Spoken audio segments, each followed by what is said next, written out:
प्रेमानंद जी के चेहरे पर ही इतनी तेज है, इतनी चमक है, इसका मतलब है उनका सूर्य जो है वो बहुत स्ट्रांग है। तो रेखा जी की सिर्फ एक ही कमी है कि उनका बुध कमजोर है। अगर आप देखेंगे तो उन्होंने जीवन में सिर्फ शादी नहीं की या ग्रस्त जीवन नहीं बसाया, तो उस वजह से उनका जो जजमेंट रहा अपने पति के लिए हमेशा, वो कहीं ना कहीं गलत रहा। Hi, welcome back to another episode of Gyan Junction, जहां हर मोड़ पर मिलता है एक नया ज्ञान। क्या आपने कभी नोटिस किया है, कुछ लोगों के चेहरा देखो तो उसमें ट्रस्ट दिखता है, कुछ लोगों के चेहरे पे पावर दिखता है, कुछ लोगों के चेहरे में कंफ्यूजन दिखता है, तो कुछ लोगों के चेहरे पे कॉन्फिडेंस दिखता है। तो ऐसा क्यों है? जो चेहरा है ये क्या खाली एक फेस है या एक डेटा शीट है जिसमें पर्सनैलिटी भी है, जिसमें कर्मा भी है और जिसमें डेस्टिनी भी है? तो फेस रीडिंग एक बहुत इंटरेस्टिंग सब्जेक्ट है और उस पे बात करने के लिए आज हमारे स्टूडियो में जो गेस्ट है वो है ज्योतिषाचार्य सरिता मिश्रा। सरिता जी हमसे पहले भी मिल चुके हैं एंड सरिता जी एक एस्ट्रोलॉजर है, एक फेस रीडर है, एक पामिस्ट भी हैं और साथ में वास्तु के भी कंसल्टेंट हैं। तो बहुत सारी चीजें उनको पता है और आज हमारे स्टूडियो में है। वेलकम सरिता जी। नमस्कार देव जी। तो आज हम बात करेंगे फेस रीडिंग के ऊपर, ठीक है? तो सबसे पहले तो बताइए फेस रीडिंग है क्या? देखिए, मेरा ना एस्ट्रोलॉजी में सबसे फेवरेट सब्जेक्ट है फेस रीडिंग। हाँ जी। क्योंकि मैं कहीं ना कहीं किसी के भी चेहरे में देखने लगती हूँ तो मेरा ना ग्रहों का कैलकुलेशन शुरू हो जाता है। जैसे कि आपके 9 के 9 पत्री में 9 के 9 घर पे ग्रहों का खेल होता है। आपके 9 प्लैनेट्स है, वही 9 प्लैनेट्स आपकी जन्म पत्री में होते हैं आपके कर्मों के हिसाब से, वही 9 प्लैनेट्स आपके चेहरे पर होते हैं आपके कर्मों के हिसाब से। आप देखेंगे तो एक ही समय पे 2 बच्चे पैदा होते हैं, बट कहीं ना कहीं फीचर्स अलग अलग होते हैं। क्यों? क्योंकि अकॉर्डिंग टू योर कर्मा, कर्मों के हिसाब से आपको आपके नाक, आंख, कान, वो सब चीजें मिली हैं। उनमें किस तरीके का कट है या दिक्कत है, जो भी है वो आपके कर्मा ही दिखाते हैं। तो हम ये चाहते हैं कि सामुद्रिक शास्त्र, जैसे कि चेहरा देखकर आप जान सकते हैं कि कौन कैसा है और कैसा नहीं। इंसान बोले ना बोले, बट उसका चेहरा बहुत कुछ बोल जाएगा। तो ये एपिसोड बहुत इंटरेस्टिंग होने वाला है, तो एंड तक जरूर देखिए क्योंकि इस पे हम सारे फीचर्स के ऊपर बात करेंगे, फोरहेड से लेके चिन से लेके सबके ऊपर बात करेंगे। तो सबसे पहले आप बताइए फोरहेड। जैसे कि मैं सबसे पहले आपको बता रही हूँ माथा। अगर आप फोरहेड को देखेंगे, अगर वो 4 उंगल से ज्यादा है तो वो मंगल हो गया। तो मंगल होने की वजह से इंसान जो मांगलिक होगा, जैसे कि आपको पता है लोग मांगलिक होते हैं, तो 4 उंगल से बड़ा जब किसी का माथा हो जाए तो वो मांगलिक हो जाता है। तो ऐसा इंसान मांगलिक होता है, उसको गुस्सा बहुत ज्यादा होता है और उसका मंगल जो होता है वो बहुत स्ट्रांग होता है। ऐसे लोग प्रॉपर्टियों पे ज्यादा ध्यान देते हैं बजाय कि कैश पे। ओके, अच्छा, फोरहेड में लाइंस भी आते हैं, रिंकल्स भी आते हैं, तो रिंकल्स का भी कोई सिग्निफिकेंस है? बिल्कुल, फोरहेड पे, माथों पे लाइन होती है, लकीरें भी पड़ते हैं। लोग कहते हैं ना हाथों की लकीरें, माथे की लकीरें पड़ी जाती है। अब तो पैरों की लकीरें पड़ने का भी ट्रेंड आ गया है। तो माथों की लकीरें, अगर माथे पे आपके 4 लकीरें हैं तो ये बड़ा भाग्यशाली होता है। ठीक है। और उसके बाद 3 लकीरें होती है तो भाग्यशाली थोड़ा सा कमजोर हो जाता है, 2 और कमजोर, और 1 होता है तो वो भाग्यशाली नहीं होता है। तो भाग्य की रेखा भी माथे पर होती है। अच्छा, अब हम आ जाते हैं आंखों के ऊपर। आंखों से पहले हम आईब्रो पे चलते हैं। आईब्रोज पे चलते हैं, राइट? आईब्रोज आप देखेंगे लोगों की आईब्रो तरह तरीके की हैं। किसी की आईब्रो जॉइंट है, जुड़ी हुई है, किसी की डिस्टेंस, नाक से डिस्टेंस बहुत ज्यादा लेती है, किसी की बहुत पास होती है नाक के। तो आईब्रो का कलर, आपकी आईब्रो का कलर जो होता है, किसी का हेयर कलर से मैच करता है, किसी का हेयर कलर से अलग होता है। तो आंखों का, आईब्रो का रंग क्या कहता है और आईब्रो की शेप्स क्या कहती हैं? सबसे पहले तो आईब्रो का रंग जो आपके शनि को दर्शाता है, मतलब कि आपका शनि कैसा है, आपका स्वास्थ्य कैसा है।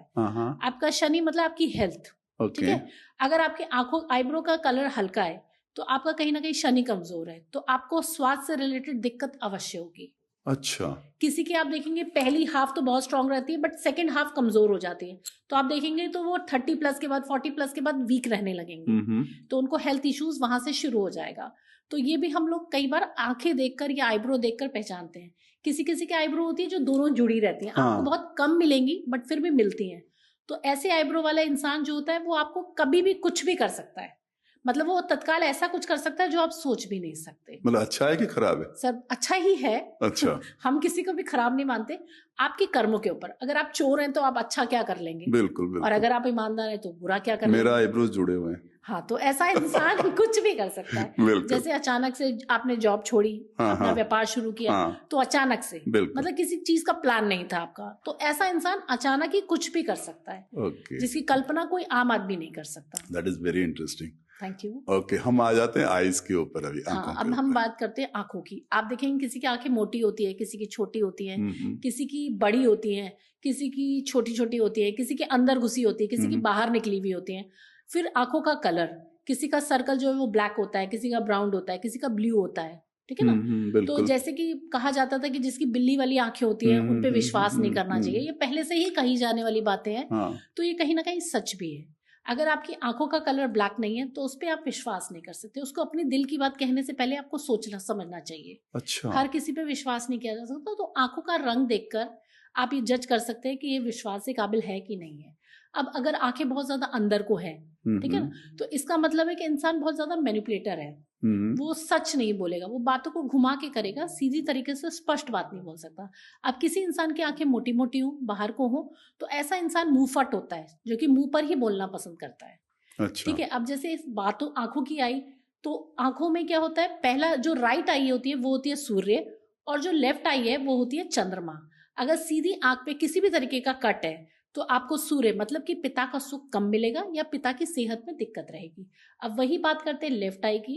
अगर वो है चंद्रमा, आपकी माता, अगर आपकी लेफ्ट आई पे किसी तरीके का कट है या दिक्कत है तो आपकी माता को सेहत से रिलेटेड दिक्कत रहेगी। ओके, अच्छा। अब आ जाता है कान के ऊपर। बिल्कुल। तो कान का कुछ रिलेवेंस है? बिल्कुल। कान देख के पहले लोग बताते थे कि ये पैसे वाला बनेगा या नहीं बनेगा। पहले कहते थे ना, दूध के पांव पालने में नजर आ जाते हैं। तो जो बड़े घर की बड़ी बूढ़ी औरतें हुआ करती थी, वो बच्चे को देखकर बता दिया करती कि इसका भविष्य कैसा रहेगा। बिल्कुल। तो अगर आप देखेंगे बड़े कान वाले बहुत ही पैसे वाले बनते हैं, ठीक है, और स्वास्थ्य भी ठीक रहता है। छोटे कान वाले जो होंगे वो अल्पायु, मतलब कि उनके स्वास्थ्य से रिलेटेड कोई ना कोई दिक्कत अवश्य बनी रहेगी। अच्छा। तो इसलिए कहते हैं महामृत्युंजय जरूर कराना चाहिए। जिनके कानों के साइज छोटे हो वो महामृत्युंजय अवश्य करें, ताकि अल्पायु जैसा कोई योग ना बने। मतलब ये प्रतिकार है उसके। बिल्कुल बिल्कुल। देखिए, हर अगर समस्या है तो समाधान भी है। बिल्कुल। तो समस्या आपको पता होगी तो समाधान तो ऑब्वियसली कर ही लेगा इंसान। इसीलिए हम चाहते हैं कि समस्याओं को ढूंढे और उसका समाधान आप अवश्य करें, ताकि आपको किसी भी तरीके के जीवन में किसी भी तरीके की कोई भी दिक्कत महसूस ना हो। कानों में देखेंगे तो किसी किसी के कानों पे बाल होते हैं, ठीक है ना। तो इसका मतलब है कि उसने इंसान ने अपने जीवन में स्ट्रगल बहुत किया होगा, उसको बगैर स्ट्रगल कभी कुछ नहीं मिला। अच्छा। तो कानों पे अगर देखेंगे आदमियों के बहुत बाल होते हैं कई बार, तो ऐसा इंसान अपने जीवन में स्ट्रगल बहुत करता है। ओके। अब आ जाते हैं चीक के ऊपर। बिल्कुल। देखिए, आपके गालों, जैसे कहते हैं ना, मुस्कुराते तो आपके गाल ही नजर आते हैं, ठीक है ना। तो गाल, अगर ये गाल मोटे मोटे हैं, उठे उठे हैं, तो इसका मतलब आपके पास पैसा बहुत रहेगा, पति सुख बहुत अच्छा रहेगा, गुरु बहुत अच्छा रहेगा, आपको ज्ञान लेने का बहुत अच्छा शौक होगा। कहीं ना कहीं टीचर्स जो प्रोफेशन में हैं उनके गाल बहुत उठे उठे और अच्छे होंगे। हाँ। तो उससे पता लग जाएगा कि आपका गुरु ग्रह कैसा है, आपकी पैसे की स्थिति कैसी है। ओके। जब गाल की बात हो रही तो डिम्पल की बात कर लेते हैं। बिल्कुल। जब गाल आ गए तो डिम्पल तो गालों पे ही है, ठीक है ना। अगर आप डिम्पल को देखेंगे तो कहते हैं डिम्पल से ना, अगर आप देखेंगे डिम्पल जिसके गाल पे होगा उसके इन लॉज में से एक नहीं होगा। अगर एक गाल पे डिम्पल है और अगर दोनों गालों पे डिम्पल है तो हो सकता है कि दोनों ही ना हो, या हो तो उनके स्वास्थ्य से रिलेटेड दिक्कत हो। डिम्पल की भी डेप्थ देखी जाती है कि डिम्पल कितना गहरा है। बट उनके सक्सेसफुल होने का कुछ चांस होता है इसमें? डिम्पल से कोई सक्सेस का रिलेशन है या नहीं है? नहीं, डिम्पल तो बहुत, देखिए, लकी भी कहते हैं। डिम्पल जिसके गालों में होता है वो बहुत भाग्यशाली भी होते हैं। Okay. अगर आप देखेंगे ज्यादातर ना ऐसे डिम्पल्स जो होंगे वो 6 नंबर वालों के पास होंगे। अच्छा। शुक्र जिनका बहुत स्ट्रांग होगा। हाँ। तो वो डिम्पल्स जो है वो शुक्र लग्जरीज बहुत देगा, उसके जीवन में लग्जरीज भी बहुत होंगी। ओके। तो अगर शुक्र की आपने बात किया तो मैं नोज पे आ जाता हूँ, जो कहीं ना कहीं शुक्र के साथ शायद रिलेटेड है। नोज को हम बुध से भी देखते हैं और सर दांतों को और लिप्स को हम शुक्र से देख लेते हैं। दांतों और तो फिर दांतों और लिप्स पे पहले आ जाते हैं। हाँ जी, बताइए मुझे दांतों और अब देखिए, जैसे ना होठों को देखकर आप पहचान सकते हैं कि इंसान का शुक्र कैसा है। अगर आप देखेंगे इंसान के ज्यादा बड़े बड़े होठ होंगे तो इंसान ज्यादा बोलता होगा। छोटा मुंह होगा, छोटे से होंगे तो इंसान कम बोलना पसंद करता है, रिजर्व रहता है। और जिसके दांत आगे पीछे होंगे वो बहुत चंचल होगा, उसका किसी भी एक चीज पे मन नहीं टिकता होगा, समझ रहे हैं? तो जल्दबाजी में बहुत रहता है ऐसा इंसान। अच्छा। और शुक्र कमजोर हो गया है, इसका मतलब चंचल है। शुक्र नीच का हो गया तो इंसान चंचल बहुत हो जाते हैं। अगर उसके दांत बराबर बराबर हैं तो इसका मतलब उसका शुक्र बहुत अच्छा है। अगर आप फिल्म इंडस्ट्री की बात करेंगे तो फिल्म इंडस्ट्री सारा काम शुक्र का है।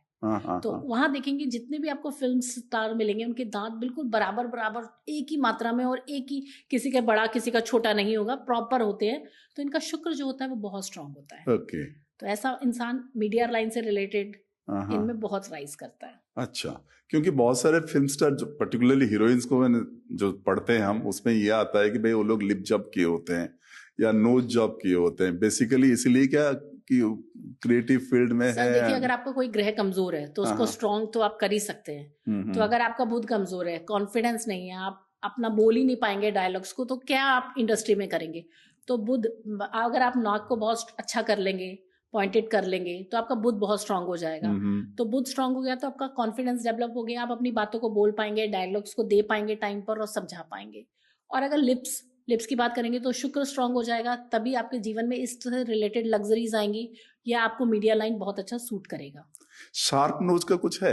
शार्प नोज वाले सर जिद्दी ढीठ बहुत होते हैं और जिद्दी होते हैं, बहुत ज्यादा ढीठ होते हैं। अच्छा। और अकड़ू होते हैं, मतलब ये कहते हैं ना नाक पे मक्खी भी नहीं बैठने देते, ऐसा उनका नेचर होता है। अच्छा। अगर देखेंगे कई लोगों की तोते जैसी नाक होती है जो पॉइंटेड होकर नीचे को झुक जाती है, ऐसे तोते वाली नाक वाले जो इंसान होते हैं वो भी उसी तरीके के होते हैं, जिद्दी ढीठ, और नाक पे मक्खी भी नहीं बैठने देते। अच्छा। हर किसी बात को बर्दाश्त नहीं करते जल्दी से। ओके, अगर यहाँ तक हम आगे तो फेस की अगर टोटल में बात करूं, मोल्स भी होते हैं फेस पे, उस पे थोड़ा सा आइडिया दीजिए कि क्या है। मोल्स सर मैं आपको बताऊंगी, मोल्स भाग्यशाली मोल्स भी होते हैं। कुछ मोल्स होते हैं जो बहुत लकी होते हैं, जैसे होठों पे मोल होना, किसी के चिन पे मोल होना, ये सुंदरता को दर्शाता है। और इसके अलावा ये लग्जरीज को दर्शाता है। अच्छा। ठीक है ना। किसी के गालों पे तिल होता है, तो कहते हैं ना तेरे गालों पे जो काला तिल है वही मेरा दिल है। तो गालों पे जो तिल होता है, अगर वो लेफ्ट पर है तो उसका अर्थ अलग है, और अगर वही राइट पर है तो उसका अर्थ अलग है। अच्छा। अगर वो औरत के लेफ्ट गाल पर है तो इसका मतलब है औरत के पास पैसा बहुत रुकेगा। अगर वो औरत के राइट गाल पर है तो इसका मतलब औरत खर्चीली बहुत रहेगी। ओह, अच्छा। तो कहीं यही इसका अपोजिट बिल्कुल आदमी के लिए है। अगर उसके लेफ्ट गाल पे है तो वो खर्चीला बहुत रहेगा, और अगर उसके राइट गाल पे है तो वो पैसे वाला बहुत बनेगा। अच्छा। एक तिल के लिए नोज पर तिल होता है सर, नोज पर। अगर आप देखेंगे कई लोगों की नाक पर बिल्कुल तिल होता है, जैसे, तो ऐसे लोग ना नेम फेम के बड़े भूखे होते हैं, मान सम्मान बहुत प्यारा होता है। बड़े लोगों के नाक पर अक्सर आप तिल देखेंगे। अच्छा। नाक के आसपास या नाक पर, ये बहुत भाग्यशाली होते हैं, बहुत ज्यादा भाग्यशाली होते हैं जिनके नाक पर या नाक के आसपास तिल होता है। अच्छा। ऐसे लोग बहुत किस्मत वाले होते हैं। तो हमें ध्यान से देखना पड़ेगा, बिल्कुल देखना पड़ेगा सर। चेहरा देखकर ही तो बताएंगे आप इंसान का नेचर कैसा है। तो जैसे मैंने कहा कि चेहरा नहीं है, डेटा शीट है। बिल्कुल बिल्कुल। अब हम बाल पे आते हैं। हाँ, अब मैं बात करती हूँ बालों की। अगर आप देखेंगे किसी के बाल शॉर्ट हैं, किसी के लेंदी है, किसी के कर्ली हैं, किसी के स्ट्रेट हैं, ठीक है ना। आजकल तो कलर कराने का ट्रेंड आ गया, पहले कलर नहीं कराया जाता था। तो बालों के रंगों को देख के शनि पता कर लेते थे हम लोग कि इसका शनि या स्वास्थ्य कैसा है। बालों की लेंथ देख के पता कर लेते थे कि इंसान कितना कॉन्फिडेंस है, या डिपेंडेबल रहेगा या इंडिपेंडेंट रहेगा, कैरियर में कैसा रहेगा। इसके अलावा बाल अगर कर्ली हैं तो इंसान का जजमेंट पावर बहुत अच्छा होगा। ऐसा इंसान आपको वकील या जज की पोस्ट पे मिलेगा। क्योंकि एक छोटा सा एग्जांपल दिखाती हूँ मैं आपको। अगर आप पिक्चरों में देखेंगे तो वहां पे जब जज की कुर्सी पे किसी को बैठाते हैं तो उसको कर्ली हेयर की विग पहनाते हैं। तो कर्ली हेयर की विग पहनाने से कहते हैं कि जजमेंट पावर बहुत स्ट्रांग हो जाती है, इंसान का जजमेंट बहुत सही हो जाता है। अच्छा। तो इसीलिए कहते हैं कर्ली हेयर मतलब जजमेंट पावर बहुत अच्छी है।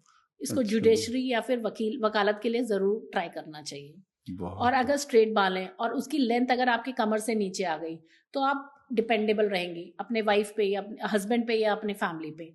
कहीं ना कहीं आप अपने डिसीजंस भी लेने में सोचेंगी, मतलब आपको किसी की सलाह की जरूरत पड़ेगी। अगर वही बालों की लेंथ आप छोटी कर देंगी, क्योंकि पहले औरतों के बाल बड़े लंबे हुआ करते थे, तो आज अक्सर औरतें जो है वो हाउसवाइफ हुआ करती थी। अब ट्रेंड में आ गया कि औरतों ने बाल कटवाना शुरू किया और औरतों के बालों की लेंथ छोटी होती जा रही है। जितनी छोटी होती जा रही है उतनी ही लेडीज जो है इंडिपेंडेंट होती जा रही है। वो अपना व्यापार, अपना काम, अपना जॉब करना पसंद करती हैं, या डिसीजन ही देख लीजिए अपने लेती हैं। तो इसका मतलब है बालों की जो लेंथ है वो बहुत मायने रखती है आपके अपने जीवन में। बिल्कुल, इसलिए कहते हैं कि जैसे जैसे इंडिपेंडेंस लड़कियां फील करते हैं बाल को छोटे करते जाते हैं। आप देखेंगे स्पोर्ट्स में जितने भी होंगे हाँ। उन सबके बालों की लेंथ बहुत छोटी होगी। तो वही चीज है, आपको जितनी एक्टिविटी करनी है वो बाल आपको छोटे ही रखने पड़ेंगे अगर आप इंडिपेंडेंट बनने का शौक रखते हैं तो। ओके, तो और एक जॉ लाइन भी हम देखते हैं, जॉ लाइन बड़े शार्प होते हैं, तो क्या होता है? अगर आप देखेंगे म्यूजिक जो करते हैं, जो म्यूजिक मतलब म्यूजिक सॉन्ग्स वगैरह गाने का शौक होता है, तो आप उनकी जॉ लाइन बहुत लंबी लंबी देखेंगे। अच्छा। ठीक है ना? म्यूजिक हो गए, फोटोग्राफी हो गई, इन सब का जिसको शौक होता है वो, क्योंकि ये शुक्र है, अगर आपका शुक्र बहुत स्ट्रांग है, आंखों से, लिप्स से, दांतों से, ये चिन से, सब आपका शुक्र रिप्रेजेंट करता है। अगर आपका शुक्र बहुत स्ट्रांग है तो आपको म्यूजिक का बहुत शौक होगा, कुछ लिखने का शौक होता है, राइटर्स वगैरह का भी। शुक्र चिन ये जो है बहुत लेंदी होगी, तो लेंदी चिन मतलब ही यही होता है कि ऐसे इंसान को या तो म्यूजिक में रुचि होती है या उसकी जो है लिखने का, राइटिंग का बड़ा शौक होता है उसको। तो कहीं ना कहीं हम 9 प्लैनेट्सों का जो चर्चा है वो पूरे चेहरे पर हम लोग कर लेते हैं। तो अच्छा। उसी से हम पता कर लेते हैं कि कौन सा इंसान का कौन सा ग्रह है जो बहुत अच्छा चल रहा है और कौन सा ग्रह है जो बहुत खराब है। उसी पे हम उसको उपाय बताते हैं, रेमेडीज बताते हैं, ताकि वो जो ग्रह जो खराब स्थिति में है उसको अच्छा किया जा सके। अच्छा, जैसे कि मैं ना कुछ पब्लिक फिगर की बात करता हूँ, जैसे अगर आप संत प्रेमानंद महाराज को देखे होंगे, उनका फेस तो आपने देखा होगा बहुत बार, तो उनका फेस देख के आपको क्या लगता है कि कैसे होंगे वो? क्या देखिए, प्रेमानंद जी की बात तो मैं क्या करूंगी, हम तो बहुत छोटे आदमी हैं उनके सामने। प्रेमानंद जी के चेहरे पर ही इतनी तेज है, इतनी चमक है, इसका मतलब है उनका सूर्य जो है वो बहुत स्ट्रांग है। अगर उनके चेहरे पर इतनी तेज है कि हर किसी की निगाहें उन पे जाकर अटक जाती है। और वो बोलते भी इतना अच्छा है, उनकी नाक देखिए, इतना कॉन्फिडेंस है, इतने कॉन्फिडेंस से बात करते हैं, जबकि कुछ भी नहीं कहते बट फिर भी बहुत कुछ कहते हैं। कुछ भी नहीं कह के भी इंसान बहुत कुछ कहता है, क्योंकि उसका चेहरा जो है वो बहुत तेज के साथ है। उनके चेहरे पर वो तेज है कि इंसान ना चाहते हुए भी आकर्षित हो जाएगा। अगर आप एक क्लिप भी उनकी देख लेंगे ना तो आप उनसे प्रभावित हो जाएंगे, क्योंकि उनके वोकैबुलरी पावर में इतना दम है, उनकी नोज इतनी पॉइंटेड है, इस हिसाब से बनी हुई है कि बुद्ध बहुत स्ट्रांग है, कॉन्फिडेंस के साथ बात करेंगे। और उनके चेहरे पर जो तेज है वो सूर्य को दर्शाता है। तो सूर्य को दर्शाने का मतलब है वो तेज ये दर्शाता है कि सर का, प्रेमानंद जी का सूर्य बहुत स्ट्रांग है, तो इसका मतलब है कि वो उनका मान सम्मान, यश प्राप्ति बहुत रहेगी जीवन में। ऐसा नहीं लगता कि वो कोई संत है, ऐसा लगता है जैसे मेकअप किया हो, नहीं, तो उनका चेहरा ही बोलता है। अच्छा, तेज के साथ। ओके, इसीलिए मैंने उनका नाम लिया, क्योंकि उनका फेस देख कर लगता है कि नहीं कुछ है, मतलब एक पावर है, वो दिखाई देती है उनके चेहरे से कि वो एक पावर है। ओके, चलिए, ये तो हो गया महाराज प्रेमानंद जी के ऊपर। अब हम आते हैं क्रिकेट के ऊपर। क्रिकेट में भी बहुत सारे आइकन हैं, और जो मेन आइकन आजकल हैं वो है विराट कोहली। विराट कोहली के बारे में आपका क्या कहना है? विराट कोहली जी की क्या बात करूं मैं, आपको पता ही है आजकल तो क्रिकेट में छा रहे हैं विराट कोहली जी। अगर विराट कोहली जी का चेहरा आप ध्यान से देखेंगे तो सर उनका माथा जो है वो बहुत चौड़ा है, इसका मतलब उनका मंगल जो है वो बहुत स्ट्रांग है। अगर मंगल स्ट्रांग है तो इसका मतलब इंसान जो है वो क्रिकेट में बहुत ज्यादा रुचि रखेगा। अगर वो क्रिकेट में ना होते तो अवश्य ही वो किसी ना किसी नेवी फील्ड में या पुलिस में होते, क्योंकि मंगल जो है उन्हीं प्रोफेशन का ग्रह है। तो इस हिसाब से वो अपने प्रोफेशन के हिसाब से बिल्कुल परफेक्ट ग्रह के हिसाब से प्रोफेशन में है, इसलिए वो बहुत ज्यादा राइज भी कर रहे हैं। और आजकल अगर आप वो देखेंगे तो वो हनुमान जी की पूजा आराधना, चाहे नीम करौली बाबा के जाके या कहीं भी, आजकल हनुमान जी की तरफ उनकी रुचि बहुत ज्यादा बढ़ गई है। तो आप देखिए वो पूजा भी मंगल ग्रह से रिलेटेड कर रहे हैं, उनका मंगल ग्रह भी ऑलरेडी बहुत अच्छा है, और वो अपना जो प्रोफेशन है वो भी मंगल ग्रह से रिलेटेड कर रहे हैं। तो राइजिंग तो होना है, इंसान अपने लक्ष्य पे चल रहा है, अपनी लेन पे चल रहा है, अपने पाथ पे है, तो वो राइजिंग की तरफ बढ़ रहा है। बहुत आसानी से संघर्ष तो लगता ही है। बिल्कुल बिल्कुल। अच्छा, अब हम आ जाते हैं बॉलीवुड। एक कैरेक्टर में लूंगा बॉलीवुड का, पुराने कैरेक्टर है, बहुत अच्छे हीरोइन रह चुके हैं, उनका नाम है रेखा। उनके ऊपर बताइए प्लीज। रेखा जी की देखिए आज भी सुंदरता उनकी वहीं की वहीं है, जैसे कि हम बचपन में देखते थे, आज भी रेखा जी वैसी की वैसी दिखती है। अगर आप उनको चेहरे को ध्यान से देखेंगे तो उनके लिप्स के ऊपर एक तिल है, जैसे मैंने आपको पहले बताया था, तिल मतलब ब्यूटी। अगर लिप्स के आसपास या लिप्स पे तिल होता है तो वो ब्यूटी को एनहेंस करता है। तो आप उनके लिप्स के ऊपर तिल है, आज भी वो वैसी ब्यूटीफुल है जैसे वो पहले थी। तो रेखा जी की सिर्फ एक ही कमी है कि उनका बुध कमजोर है। अगर आप देखेंगे तो उन्होंने जीवन में सिर्फ शादी नहीं की या ग्रस्त जीवन नहीं बसाया, तो उस वजह से उनका जो जजमेंट रहा अपने पति के लिए हमेशा, वो कहीं ना कहीं गलत रहा। इसके अलावा रेखा जी ब्यूटी में कोई कमी नहीं है, और ना ही उनके कोई कैरेक्टर में कहीं कोई कमी है। चलिए, ये तो हो गया सेलिब्रिटीज के ऊपर बात। और फेस रीडिंग ऐसा एक इंटरेस्टिंग सब्जेक्ट है जिसमें कभी कभी अगर आप उसको करते हो तो जजमेंटल भी हो जाते हो। तो उससे बचना चाहिए मेरे हिसाब से, क्योंकि जजमेंटल नहीं होना है बट ऑब्जर्वेशन रखना चाहिए ताकि आप अपने आप को केयरफुल कर आप पाए। किसी के बारे में ऑब्जर्व कर पाए तो यही आपके लिए बहुत बड़ी बात है। आपको पता लगना चाहिए कि किस इंसान के साथ मुझे कितना और किस तरीके से बात करनी है। अगर वो इंसान इमोशनल है तो उसके साथ इमोशनल बात करनी है, अगर वो इंसान बहुत ज़्यादा प्रैक्टिकल है तो उसके साथ प्रैक्टिकल बात करनी है, क्योंकि अगर आप प्रैक्टिकल बंदे से इमोशनल बात करेंगे तो वो कहीं भी